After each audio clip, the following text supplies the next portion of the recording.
Akarere ka Rutsiro ni kamwe mu turere turindwi tugize intara y'Uburengerazuba bw'u Rwanda. Kakaba kagizwe n'imirenge 13, utugari 62, imidugudu 443, abaturage 335,526. Mu mirenge 13 y'iza akarere ka Rutsiro iganyijwemo ibice bibiri, harimo igice kigizwe n'imisozi miremire n'ikindi gice cyo mu nkombe z'ikiyaga cya Kivu harangwa n'ibirwa byiza cyane bibereye ijisho. Nk'uko bisanzwe muri gahunda za guverinoma y'u Rwanda, leta y'u Rwanda iri gushira imbaraga nyinshi mu ireme ry'uburezi, kuko uburezi bufite ireme ryiza ni imwe mu nkingi y'iterambere ry'igihugu. Mu karere ka Rutsiro naho ireme ry'uburezi rikomeje gukataza mu iterambere ry'igihugu cy'u Rwanda.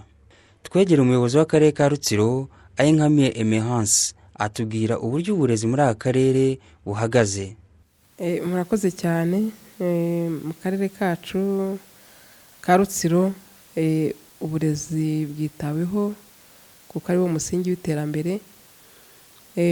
Hari uburyo butandukanye bwo gukomeza gushyigikira ko ireme ry'uburezi ryiyongera, bwashyizweho bunyuze muri Minisiteri y'Uburezi, bujyanye n'amahugurwa atandukanye kugira ngo abarimu bagire ubumenyi bubafasha gukomeza kwigisha abana uburezi bufite ireme, kubaha uburezi nyine bukwiriye. Ngarutse inyuma gato, mu by'ukuri muri iyi myaka yashize ireme ry'uburezi risa nkaho ryahungabanye, bigenda bigaragara ku buryo butandukanye. Ubona hari abana barangiza primaire atazi gusoma neza, atazi kuba yakora interuro neza ari mu rurimi urwo ari rwo rwose. Ariko tumaze kubona ko icyo kibazo gihari, twaragiharugurukiye. Hari uburyo bw'imyigire butari bushobotse. Navuga ko abana bigiraga ahantu hatari heza, ahantu hari ivumbi, ahantu hatameze neza. Ikibazo cy'inyubako turagenda tugikemura, aho twongera umubare w'ibyumba tukanasimbuza ibishaje, noneho tukongera n'umubare w'abarimu. Aho umwarimu ubucucike yagezaga hagati ya 80 n' 120, akaba buri kugera hagati ya 45 na 60, ariko nabwo tukaba tugifite ingamba zo gukomeza kongera ibyumba kugira ngo umubare w'abana ku mwarimu ube mutoya. Ikindi navuga nuko nyuma yo kuganira kenshi n'abarimu muri kampeni zitandukanye dufatanya na Minisiteri y'Uburezi ndetse na gahunda z'umwihariko mu karere, turagenda tubona impinduka, aho nk'isuku ku mashuri yiyongera, aho gukurikirana abarimu mu mashuri naho bigenda byiyongera.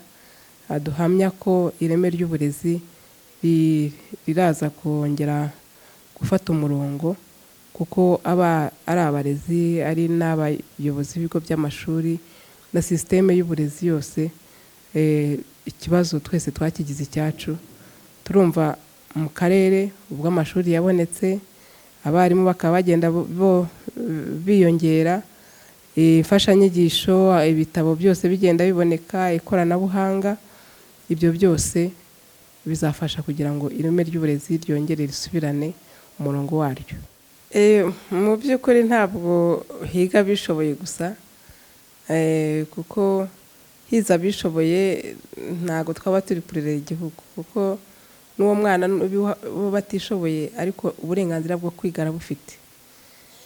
Icyo rero dukora iyo tubonye ko umwana afite icyo kibazo, hari amafaranga agenerwa yo kuba yakunganira ifunguro ku ishuri, cyane cyane kuri abiga muri 9 years basic education. Hano mu karere dufite na programme ya school feeding, nubwo itaragera mu mirenge yose.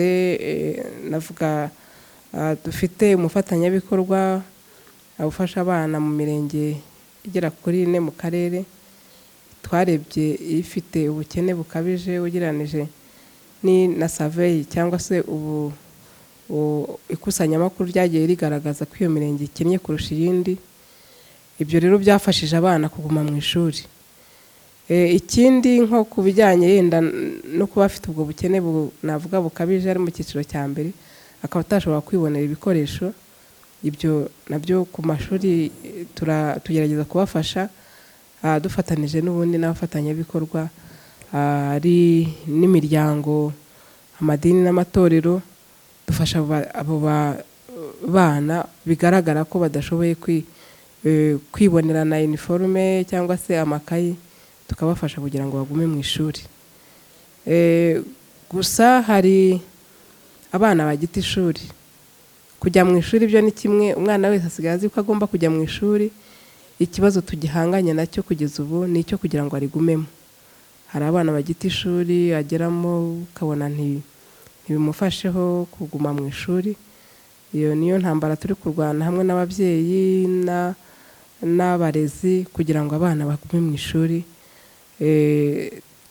Tugerageza muri biriya navuze mbere kubafasha ko abarimu, umubare w'abana ku mwarimu wa mukeya kugira ngo ashobore kubakurikirana bose.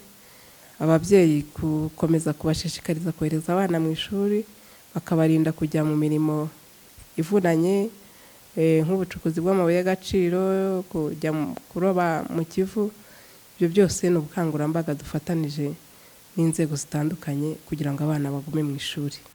Nyuma yo kuganira n'umuyobozi w'akarere ka Rutsiro, twasuye abanyeshuri biga mu kigo cya APACAP, dusanga bari gufata ifunguro rya saa sita. Nyuma yo gufata amafunguro ya saa sita, aba banyeshuri n'akanyamuneza kenshi ku maso yabo batubwiye uburyo bahabwamo inyigisho. Nitwa Uwimpuhwe Gilbert, ndi umuyobozi uhagarariye abandi banyeshuri, ndi umuyobozi w'abanyeshuri, ubwo ni doye, niga mu mwaka wa 6 PCB, Physique, Chimie na Biologie. Nibyo imyigire duhabwa hano ku ishuri cyangwa imyigire uko ihagaze hano ku ishuri, ihagaze neza tugendeye kuko tugenda dutera imbere dukurikije uko ibizamini bya leta bigenda, uburyo dutsinda abatambutse, tukagendera kandi ku makompetisiyo tugenda twitabira.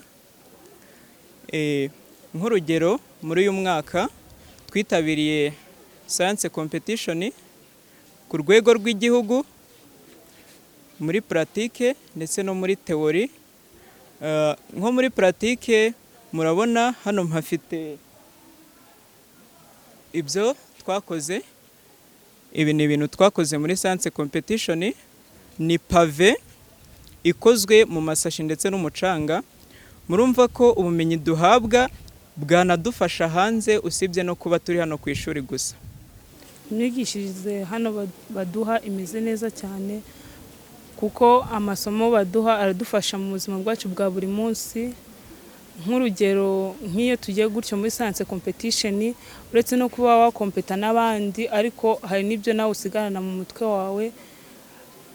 Kandi ikindi bidufasha kuba twazamurana, nk'ibyo nzi nkabisangiza abagenzi banjye nk'uko dukoreye muri groupe, kandi nk'uko bazanga bakadukangurira wenda nko kuvuga ngo twirinde indwara, tukanabyiga mu masomo yacu. Natwe iyo tugeze mu rugo tubibwira ababyeyi nk'uburyo ki bakwitwara. Nkumva rero byanadufasha ibyo baduha ngaha, bikaba binadufasha no muri societe aho tuba hose. Amazina yanjye ni Nyirantwari Chanceline, niga mu mwaka wa 5 PCB, ubugenge, ubutabire n'ibinyabuzima. Mu ishuri ryisumbuye rya APACAP uburezi bw'abakobwa bugenda butera imbere, kuko yubonye mu myaka nk'itatu itambutse ukarebera ku bizamini bya leta byagiye bikorwa, usanga umubare w'abakobwa batsinze uri hasi ku w'abakobwa batsinze muri uyu mwaka ushije wa 2018. Niyo turebye muri uyu mwaka wa 2019 turimo, iyo urebye kuri school report bagenda baduha, usanga umubare w'abakobwa batsinda ari munini kurusha umubare w'abakobwa batsindaga mu myaka itambutse. Ibyo kandi tukabikesha ubuyobozi bwiza dufite mu kigo budahwema kudushishikariza ibyiza byo kwitabira etide, tugasobanurana hagati yacu bakatwigisha gukorera mu magurupe kugira twese tuzamukane tugafatanya na basaza bacu mu myigire yacu. Nyuma yo kuganira n'aba banyeshuri twegera ubuyobozi bw'iki kigo nabo batubwira uburyo batangamo uburezi bufite ireme. Nitwa Bigirimana Anastase, ndi umuyobozi w'ishuri ryisumbuye APACAP Kayove. Ni ishuri riherereye mu karere ka Rutsiro mu murenge wa Mushonyi na akagari ka Rurara mu mudugudu wa Kagano. Nababwira ko ireme ry'uburezi muri iki kigo riragenda ritera imbere. Ndaza kuvuga ku bintu bibiri. Icya mbere tureberaho ni abana baza baganira ishuri. Mpereye mu mwaka wa 2017 twari dufite abana 377. Mu mwaka wakurikiyeho wa 2018 twagize abana 404. Muri uyu mwaka wa 2019 dufite abana 428. Murumva ko uko abana baza basanga ishuri biragaragaza ko ishuri riba ryizewe mu myigishirize yaryo. Iyo turebye ku bijyanye n'imitsindire muri iyo myaka mvuze, nshakana naturukana kuri gora mu mwaka wa 2010 ishuri riratsindisha neza 100%. Haba mu cyiciro rusange ndetse haba no mu mashami ishuri riratsindisha neza.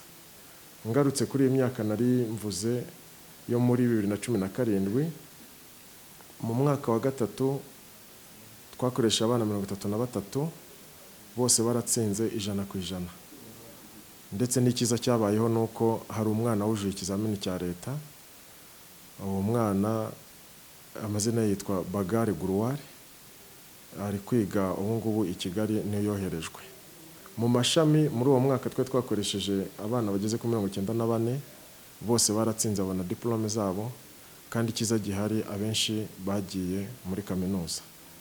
Mu mwaka wa 2018 naho ni gutyo twakoresha abana 39 muri troncome bose baratsinze 100%, kandi nabo bahabwa na REB ibigo bajya kwigamo bacumbika. Mu mashami twakoresha 78 nabo bose baratsinze ndetse abenshi bagiye muri kaminuza. Ingamba zirahari nyinshi, ndaza kuvuga nkeya muri zo. Icya mbere gituma twe dutsinda neza ari nacyo duhora duharanira igihe cyose ni abarimu babyigiye kandi bafite ubushake, babifite nk'umuhamagaro. Umwaka ku mwaka nicyo dukurikirana. Iyo hagize umwarimu ugenda undi ujya mu kazi mu bufatanye n'akarere, ni umwarimu warabyigiye kandi tumubonamo ubushake kandi akaza akazamura abana. Ibindi bikorwa bikorerwa hanga mu kigo imbere, harimo gukurikirana abana umunsi ku munsi. Hari mu mashuri kureba uburyo abana bari kwiga, turabagenzura umunsi ku munsi tukareba uko bari kwiga nuko barimo bari kwigisha, ndetse harimo no gufasha abana gusubiramo amasomo yabo, haba ku mugoroba haba mu gitondo, cyane nk'abana tubana mu kigo umunsi ku munsi. Ibyo tubyitaho. Hari imikoro tugira ya buri gihe, by'umwihariko ndaza kuvuga kuri birote periodique dutanga buri kwezi, aho bituma umwana abona uburyo mw'uko kwezi gutambutse ari gukora. Nitwa Habimana Alexandre, nkaba ndi duwaye w'abarimu muri Ecole Secondaire APACAP. Nk'uko bigaragara abanyeshuri baratsinda neza. Ibyo twabirebera mu ndangamanota zabo z'ibihembwe cyangwa se izo twita kenzene, bakunda gufata kabiri mu gihembwe cyangwa se rimwe bitewe n'uko igihembwe kingana, ndetse tukaba twabirebera no mu buryo batsinda ibizamini bya leta, nabwo ni uburyo bushimishije. Ibyo rero bikatwereka ko ishusho y'uburezi ndetse n'ireme ry'uburezi muri Ecole Secondaire APACAP rigenda rigerwaho kandi neza.